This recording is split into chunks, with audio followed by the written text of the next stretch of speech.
귀한 찬양 감사합니다. 오늘 솔로 해주신 네 분들 너무 감사합니다. 박수 한번 드리도록 하겠습니다.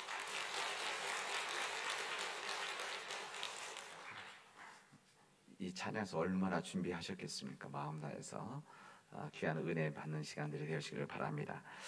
우리는 오늘 대림절 세 번째 촛불을 함께 켰습니다. 오늘 세 번째 촛불은 사랑의 나눔과 기쁨을 상징하는 촛불입니다. 예수님께서 이 땅에 오심이 사랑이고, 예수님이 이 땅에 오심이 사랑의 나눔이고 베품이고, 그리고 이 사랑의 나눔을 통해서 기쁨이 우리에게 임하는 우리 대림절 세 번째 주일입니다. 이 사랑의 기쁨이 우리 사랑하는 모든 가족들, 그리고 이 시간 건강으로 인해서 집에서 예배드리고 병원에서 예배드리고 또 요양원에서 예배드리는, 그리고 해외 선교지에 계시는, 그리고 외국에서 예배드리고 있는 우리 교우들에게 귀한 은혜가 넘치기를 바랍니다. 어둠 속에 빛으로 오신 주님, 어둠 속에 빛나는 별을 보고 주님의 오심을 알았던 이 동방 박사들, 예루살렘에 와서 유대인의 왕으로 다시니가 어디 있느냐 질문을 하게 되어집니다. 어둠 밤 들에서 양떼를 치던 그 목자들이 그 빛이 임하는 것을 보고 온 백성의 빛을 큰 기쁨의 소식이 임했다고 하는 것을 온 세상에 전했습니다. 이 기쁨의 소식이 2000년이 지난 지금 우리가 살고 있는 이 땅에 그 기쁨이 차고 넘쳐서 우리 모두가 진정 하나님의 은혜 안에서 예수 그리스도 이 땅에 오심이, 이 성탄이 우리에게는 기쁨이 되어지기를 바랍니다. 이 대림절 성탄을 준비하고 기다리는 이 기간이 우리 마음속에 때로는 우리 가정적인 문제로 인해서, 또 건강의 문제로 인해서, 또 경제적인 문제로 인해서, 관계 때문에 힘들어하는, 때로는 어두운 것 같은 마음이 있을지라도 이 땅에 빛으로 오신 주님으로 인해서 위로받고 또 새로운 희망을 갖고 힘을 얻는 이 복된 성탄 절기가 되어지기를 바랍니다. 우리 민족은 다른 민족들이 갖고 있지 않은 귀한 능력들이 있어서 우리 세계 다른 나라들 비해서 앞서 있는 부분들이 참 많이 있습니다. 이것을 우리 자랑스럽게 여기죠. 그러나 또 우리가 불명예스러운 부분들이 몇 가지가 사실은 있습니다. 얼마 전에 그 연세대 최영준 교수라는 분이 우리 민족이 좀 불명예스러운 타이틀 몇 개가 붙어 있는 거 있다 그러면서 이렇게 기고한 글 중에 이런 부분이 있습니다. 우리나라가 이 경제협력개발기구, 그러니까 세계 모든 나라 중에서 그래도 경제적 앞서 있는 한 50여 개국 나라들을 뽑아서 항상 이런 통계를 내고 이 수치를 알려주는데, 여기에서 가장 높은 자살률이 우리나라입니다. 자살률이죠. 그리고 가장 낮은 출산율도 우리나라다 그런 겁니다. 가장 낮은 건강인식, 건강에 대해서 너무 부족하다 이런 이야기입니다. 가장 높은 성별 임금 격차, 이게 무슨 말이냐면 남자 여자의 임금 격차가 제일 큰 나라가 우리나라다 그런 이야기입니다. 그리고 가장 많은 노인 빈곤층, 그러니까 우리 예전에 비해서 이 복지가, 노인 복지가 많이 좋아졌지만 여전히 세계적인 추세에서 보면 우리는 50개국 앞서 있는 나라 중은 제 아래쪽에 속해 있다. 그리고 가장 높은 우울증, 여러 가지 이유로 인해서 가지고 있는 이 우울증 발현율이 세계적으로 가장 아니면 높은 나라들 중에 포함되어져 있다 그런 이야기를 했습니다. 우리는 지금 2022년도 연말을 우리 맞이하고 또 새해를 준비하는 과정 속에서 우리 시대에 이런 힘든과 어려움이 있다고 하는 것을, 지금 우리 사회적으로 여러 가지 어려움 속에 경제적으로 어려움도 있고 또 문화적으로 어려움도 있고 윤리적으로도 여러 가지 어려움이 있고 정치적인 이런 영향으로 인해서 끼치는 힘듦이 있다는 것을 우리는 알고 있습니다. 이런 때로는 우리에게 어둠으로 짙어져 가고 있는 이 시대 속에서 우리는 성탄을 기다리고 예수 그리스도 오심을 기다리고 있습니다. 그리고 이 땅에 이미 오신 예수님, 그리고 앞으로 다시 오실 예수님을 우리는 믿음 안에서 기다리고 있습니다. 오늘 우리들이 읽은 이 복음서의 말씀, 그리고 구약에 있는 이 말씀, 그리고 읽지는 않았지만 히브리서 이 말씀, 이 모든 말씀들은 우리 주님께서 이 대림절 기간에 우리 교회에게 주신, 우리 교단에게 주신 주님의 말씀입니다. 오늘 이 복음서에는 주님 오시기 전 활동했던 세례 요한에 대한 말씀을 우리에게 전해 주십니다. 이 세례 요한의 말씀은 항상 대림절기에 한 번은 읽고 묵상하면서 은혜를 나눕니다. 이 세례 요한은 제사장 가문 출신입니다. 네 집안이라는 거죠. 그리고 부모의 기도 속에서 하나님의 특별한 은총을 갖고 태어난 하나님의 사람이셨습니다. 누가복음에는 이 세례 요한에 대해서 이렇게 표현합니다. 거스르는 자를 의인의 슬기에 돌아오게 하고 주님을 위해서 세운 백성을 준비하는, 주님의 백성을 준비하는 사람이다, 이렇게 이야기를 합니다.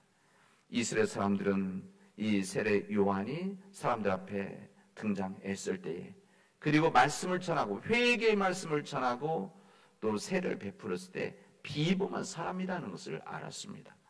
그래서 심지어는 그가 그 약속했던 메시아가 아닌가, 오래전 성경에서 예언하셨던 그리스도 메시아가 아닌가, 그런 생각까지 했었습니다. 오늘 본문의 말씀은 이런 상황 속에서 주신 주님의 말씀입니다. 이 세례 요한은 제사장과 레위지파 사람들이, 이 바리새파 사람들이 이 세례 요한이 이게 누구인가 궁금했습니다. 정말 이 사람이 그리스도이신가? 메시아 오신 분인가? 아니면 구약의 엘리야인가? 아니면 선지자인가? 이런 질문을 하게 됩니다. 이때 이 질문 앞에 세례 요한은 이렇게 이야기합니다. 나는 주님의 길을 예비하기 위하여 광야에서 외치는 사람입니다. 이렇게 이야기합니다.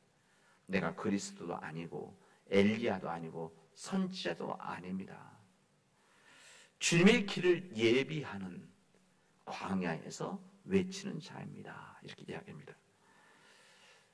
이 요한의 시대, 세례 요한의 역사, 여러 가지 역사의 물줄기, 이런 상황 속에서 이 세례 요한은 자신을 잘 알았습니다. 왜 그런가면 이 질문을 받을 때는 이미 사람들로부터 명성을 갖기 시작했었을 때입니다. 그리고 사람들이 그리스도이십니까?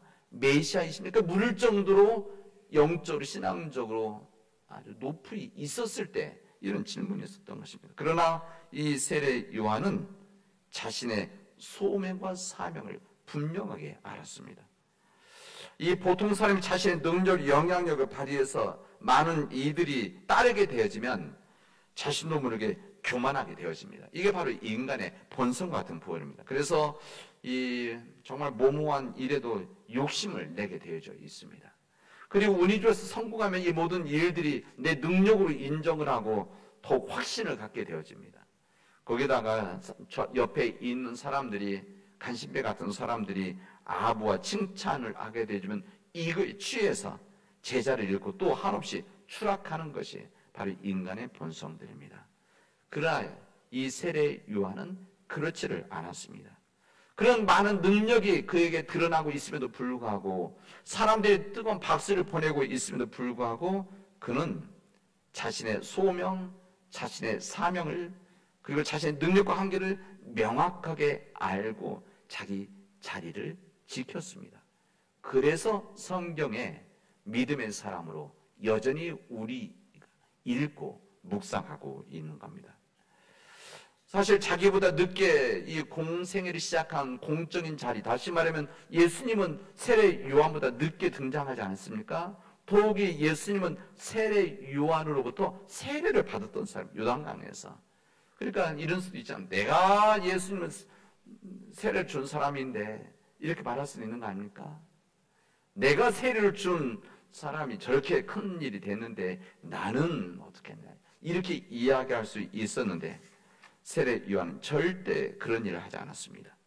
자신보다 늦게 왔지만 오히려 그 늦게 온 예수님을 그리스도로 인정하고 하나님의 어린 양으로 받아들이고, 그리고 자신의 제자들을 과감하게 예수님을 보내는 일까지도 했었습니다.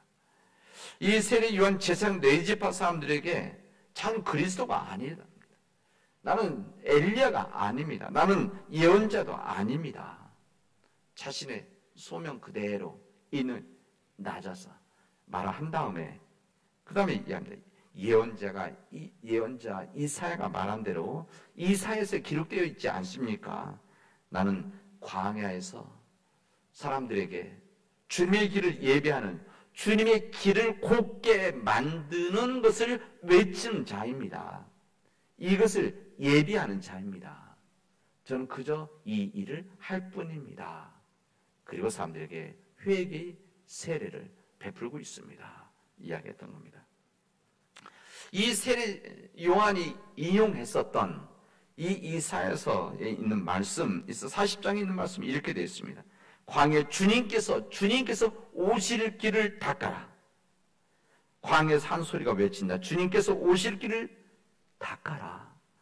사막에 우리 하나님께서 오실 큰 길을 곧게 내어라. 사막에 모든 계곡은 메우고 산과 언덕은 깎아내리고 거친 길은 평탄하게 하고 험한 곳은 평지로 만들어라. 주님의 영광이 나타날 것이니 모든 사람이 그것을 함께 볼 것이다. 이것은 주님께서 친히 약속하신 것이다. 라고 이사야 40장의 말씀을 해주십니다. 여러분, 이사야 40장의 말씀이 이게 무슨 말입니까? 이사야 40장은 이스라엘 민족들이 바벨론 포로로 끌려가 있을 때 그들에게 주셨던 주님의 말씀입니다. 이들이 이제 주님으로부터 이제 인도함 받고 이제 그들이 다시 자기 고향으로 돌아가는, 조국으로 돌아가는 해방의 역사를 맞이한다라고 하는, 그래서 주님이 가시는 그 길을 너희들이 만들어라. 이 사막의 길을 만들고 이 산과 언덕을 깎고 계곡을 메우고 험한 길을 평지로 만드는 그 길을, 주님이 가시는 그 길을 만들어라. 그럼 그 길을 따라서 너희 민족들이 따라갈 것이다. 이렇게 이야기하셨던 말씀을 했던 겁니다. 이게 무슨 말입니까? 이 광야의 길을 내고 사막의 큰 길을 곧게 만들고 계곡을 다시 메우고 산과 언덕을 깎고 거친 길을 평탄하게 하고 이 험한 곳을 평지로 만드는 이 이유를 가지고 지금 세례 요한이 그 일을 감당하고 있다는 것을 우리에게 알려주시는 겁니다. 왜 이것을 만듭니까? 왜 그 길을 만듭니까? 선명하게 분명하면 주님이 오시는 길이기 때문에, 주님이 오시는 그 길을 만들어야 된다 이야기했던 겁니다. 하나님의 나라라고 하는 것은, 하나님의 통치가 있는 그때가 되어지는 것은 저절로 이루어지는 것이 아니다. 이스라엘 민족들이 자기 나라로 고향으로 돌아가는 해방되는 역사들, 이 모든 일들 가운데 저절로 이루어지는 것이 아니라 그의 백성들이 그 길을 만들었을 때 이루어지는 것이다. 그리고 그 길로 주님만 오시는 것이 아니라 포로로 끌려갔던 이스라엘 민족들이 그의 백성들과 함께 돌아오게 되어줄 것이다. 이 말씀을 이사야 선지자를 통해서 전해주셨던 것입니다. 이 주님의 길이 무엇이면 주님이 걸어가시는 그 길, 이것은 마가복음에서 오늘 읽은 이 마가복음에 이 주님의 길이 나오는데, 주의 길, 주님의 길이 나오는데, 이것은 주님이 걸어가시던 길이자 주님이 선택하셨던 삶의 방식이라고 할 수가 있습니다. 우리 성경에는 특히 복음서에서 예수의 말씀 가운데 길이라고 하는 이 단어가 정말 많이 나옵니다. 그리고 예수님도 여러 가지 길에 대한 설명을 하셨습니다. 언제 관심 있으실 때 성경에 나온 길을 한번 찾아서, 길이라고 하는 단어를 찾아서 성경에 읽는다면 귀한 또한 은혜가 되어질 겁니다. 이 헬라어로 호도스라고 되어 있는데, 이 길이라고 하는 것은 우리가 다니는 이 도로에 있는 길도 호도스, 길이라고 말하는 것이고, 뿐만 아니라 우리가 삶의 방식, 방편도 이것도 길이라고 하라고, 우리도 삶의 표준과 같은, 우리 기준과 같은 것도 하나의 길이다. 누가 걸어갔던 그 길을 우리가 따라가야 됩니다. 그 길도 이 같은 단어들입니다.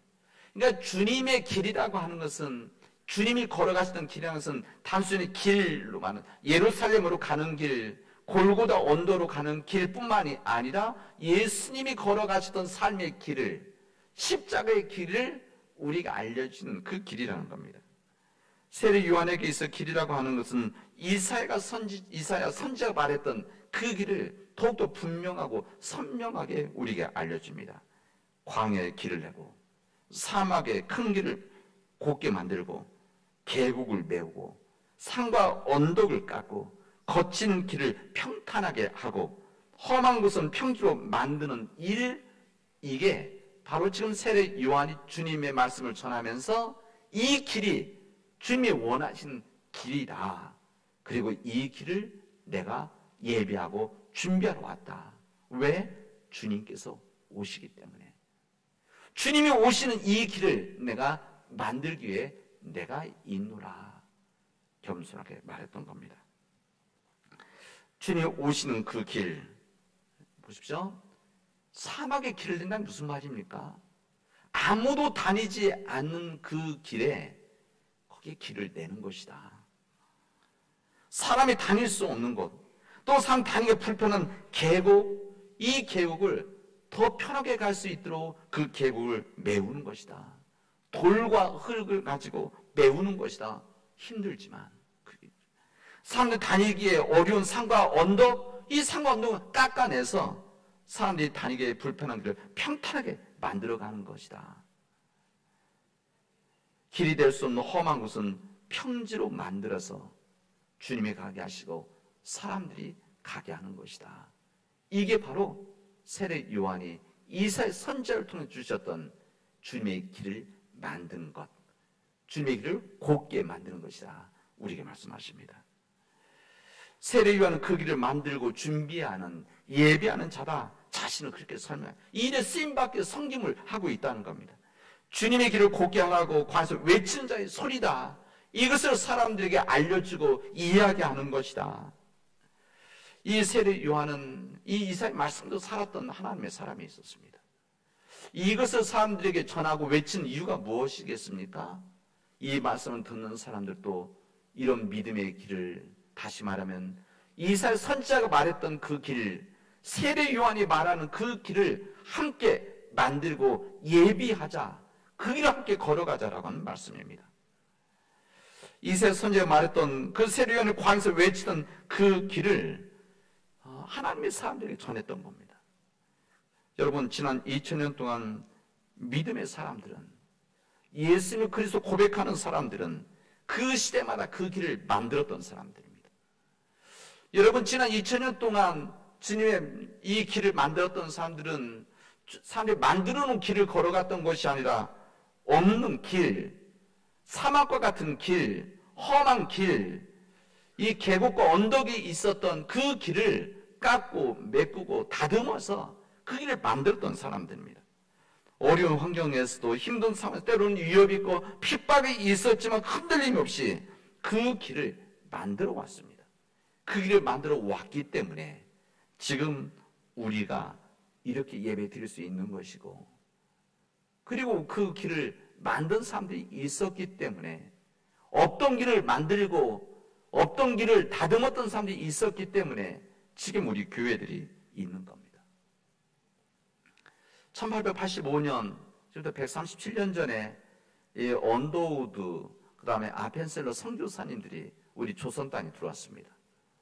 이때 이들이 나이가 몇인가 하면은 1859년생 때문에 26, 27살입니다.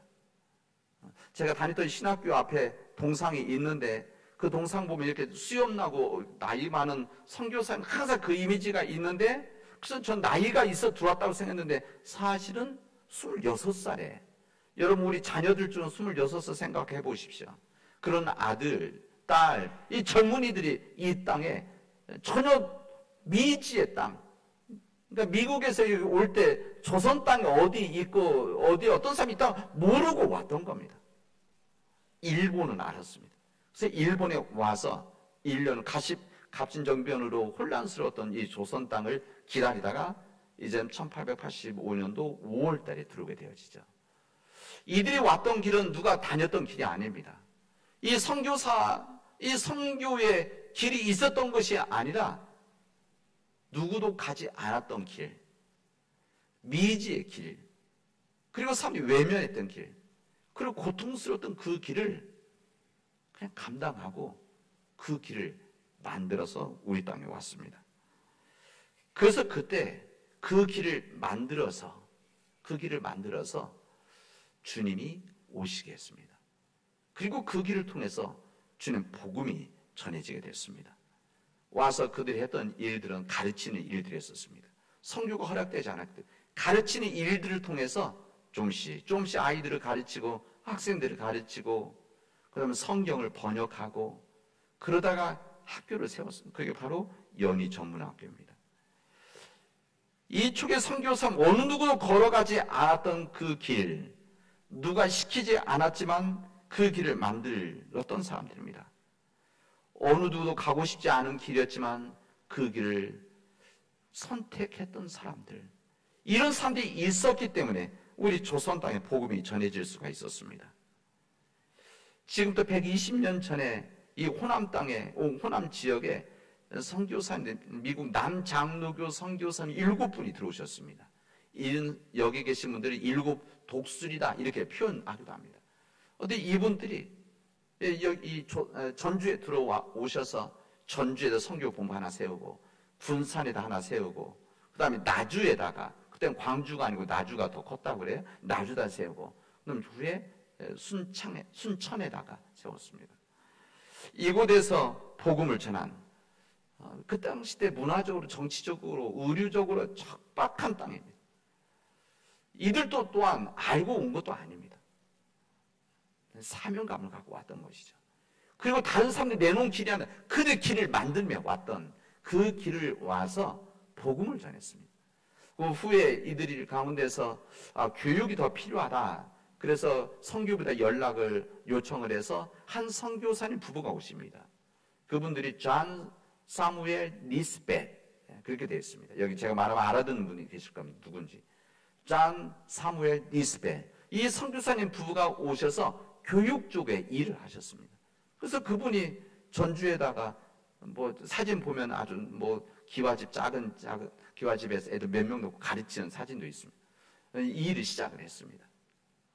이 일을 시작을 해서 조금 지나서 그 학교를 좀씩 커졌죠. 그래서 처음에는 예수 학교 이렇게 되어져 있다가 시간 지나서 여기를 이제 전주 신흥 초급 중학교가 되어집니다. 지금의 신흥 고등학교입니다. 열수병원 앞에 있는 이래서 세워진 학교입니다. 그리고 그렇게 선교사로 교육을 오셨던 존 사무엘 니스벳, 이 선교사님은 학교 교육만 하신 것이 아니라 돌아가면서 복음을 전하셨습니다. 그리고 그분이 어디로 오시는가 하면 남원에 온 겁니다. 남원에, 복음이 전혀 전해지지 않았던 남원 땅에 와서 이곳에서 복음을 전하고 이곳에서 교회를 세워서 처음으로 세례를 베풀었던 분이 존 사무엘 니스벳입니다. 우리 교회 요람에는 이 선교사님 이름이 뭐라고 되어 있습니까? 유서백 선교사님 이렇게 되어 있습니다. 한국명이에요.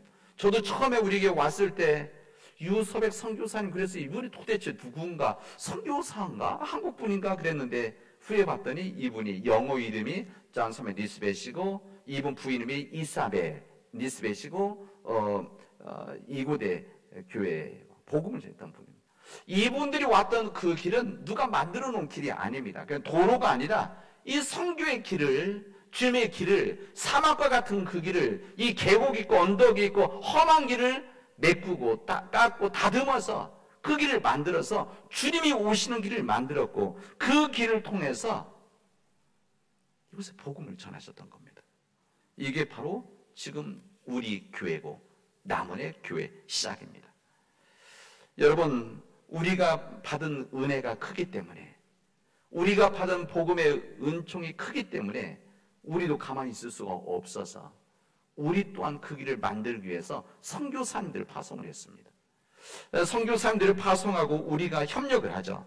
그래서 브라질의 유현덕 선교사님, 과테말라의 장수 선교사님, 캄보디아의 지구 선교사님, 그리고 필리핀의 강경진 선교사님, 인도의 오펜드 하신 함성희 선교사님, 그리고 인도의 이광현 선교사님에게 이런 새로운 길을, 이제 우리가 만들지 않았던 그 길을 만들라고 파송을 했습니다. 그리고 우리는 열심히 기도하고 우리 열심히 선교 헌금을 했습니다. 오늘 공동회 때 발표하겠지만 지난 1년 동안 우리 모든 교우들이 열심히 헌금을 하고 열심히 선교 헌금을 해서 그런 일을 다 감당할 수가 있었습니다. 이런 누구도 가지 않았던 그 길, 누구도 가고 싶지 않았던 그 길을 이 지금 우리 시대 속에서 만들고 있다, 그런 이야기입니다. 여러분, 우리 지역의 장애인 가족들이 적지 않게 있습니다. 이 장애인 가족들을 위해서 우리 교회는 오래전 없던 길을 만들었습니다. 이 없던 길이 무엇이었는가 하면 장애인 종합복지관입니다. 우리 교회 복지관 만들기 전에 그 이전에도 우리 교회에서 이런 복지관 개념이 없을 때 우리 교회 이런 일들을 감당했었습니다.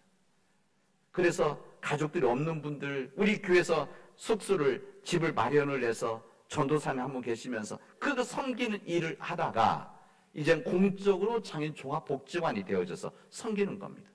이 일도 또한 우리가 가는 없던 길을 만들어 가는 길 아니겠습니까? 이것 또한 우리들이 헌금해서 이루어지는 일들입니다.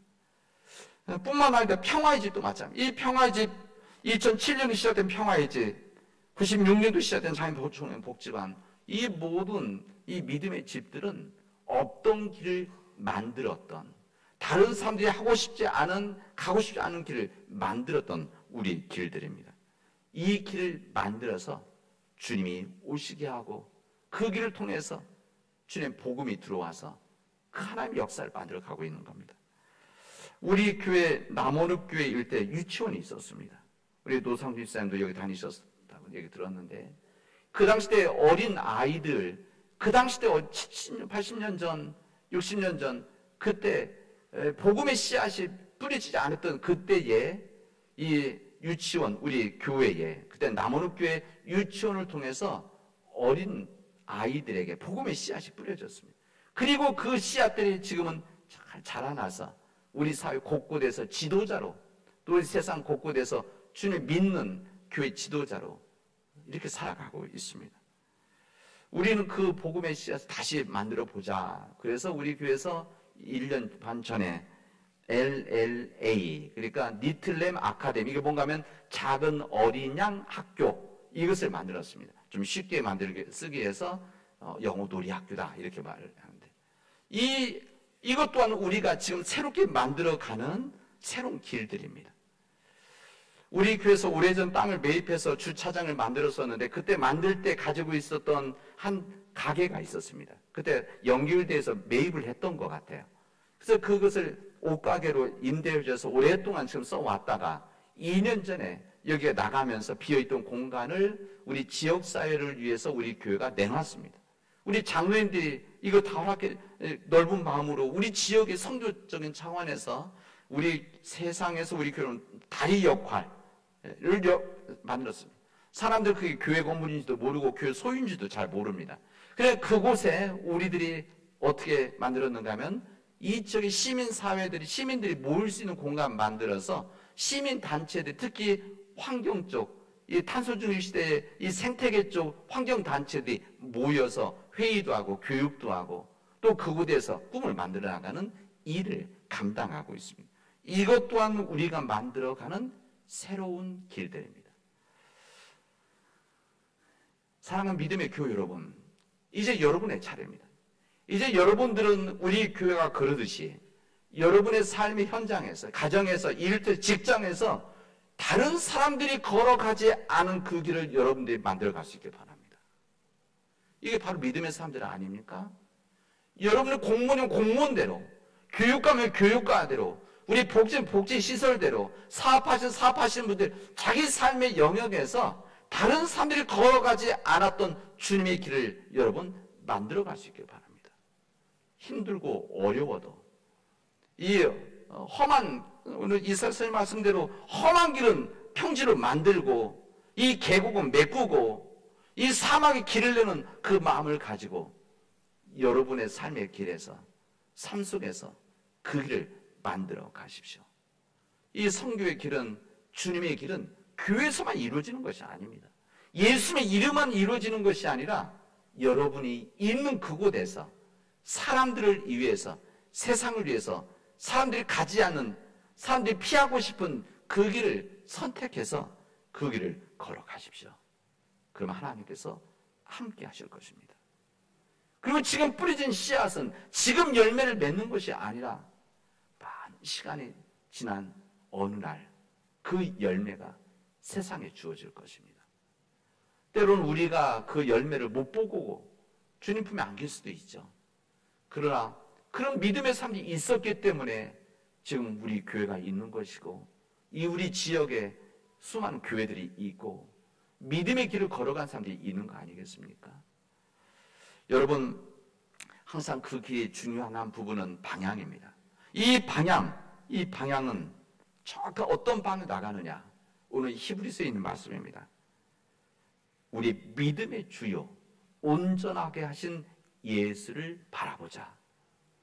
그 주님을 바라보고 그 목표를 향해서 나가다 보면 우리가 만들어가는 그 길을 하나님께서 역사하시고 도와주시고 하나님께서 우리에게 새로운 창조의 힘을 허락해 주실 것입니다. 우리들은 이 일을 위해서 부름받은 믿음의 사람들입니다.